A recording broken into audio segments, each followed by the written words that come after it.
Good morning, all the students. I'm Shivam Saxena, your social science teacher.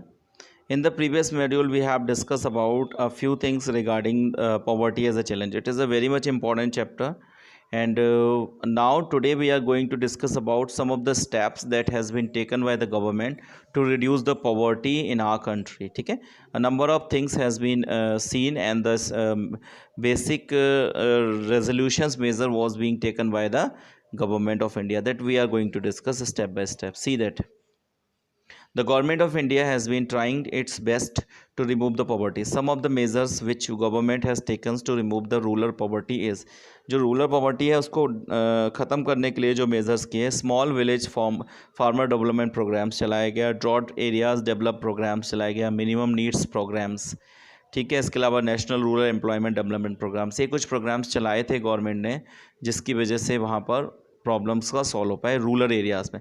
अब urban areas में होती क्या है और problems faced by the urban poors, lack of proper house facilities, उसके अलावा unhygienic environments, no social security schemes, lack of opportunity to the quality and health education, ये है। और उनको रिजॉल्व करने के लिए जो कराए गए थे जैसे नेहरू रोजगार योजना थी, प्रधानमंत्री रोजगार योजना है, या urban basic service for the poor programmes है, या नेशनल सोशल असिस्टेंट प्रोग्राम्स है, ये बेसिक कुछ प्रोग्राम्स हैं जो चलाए गए थे, ठीक है। इसके बाद अब जो हम आएंगे वो ग्लोबल पॉवर्टी की तरफ बढ़ेंगे। ग्लोबल पॉवर्टी मीन्स कि वर्ल्ड लेवल पर पॉवर्टी का क्या स्टेटस है and why the poverty is a challenge to the whole globe. क्यों पूरे वर्ल्ड में पॉवर्टी एक बड़ा सा चैलेंज बन के रह गया। देखिए, पॉलिटिकल इनस्टेबिलिटी, वाई।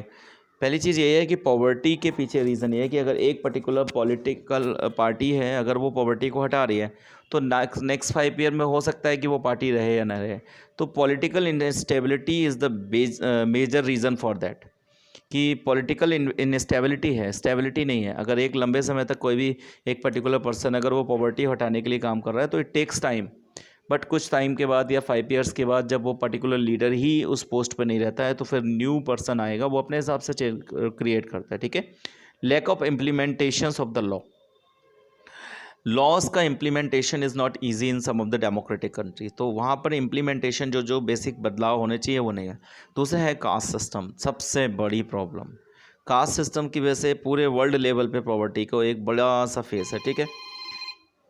तीसरा है आपका कास्ट सिस्टम के बाद जब हम आते हैं तो उसके बाद हम, हाँ, तो कास्ट सिस्टम एक बड़ी सी प्रॉब्लम है जो पॉवर्टी की जनरली होती है और वर्ल्ड लेवल पे। इसके बाद है no patriotism among the people, यानी लोगों के अंदर पेट्रियोटिज्म नहीं है, ये भी एक बड़ा सा रीज़न है। No interest for the rich to feed the poor, यानी पुअर्स के अंदर जो रिच लोग हैं अगर वो चाहें और वो पुअर्स को फीड करना चाहें तो वो आराम से पॉवर्टी को हटा सकते हैं, बट मॉरलिटी ग्राउंड्स पे few of the persons are not ready to work for that.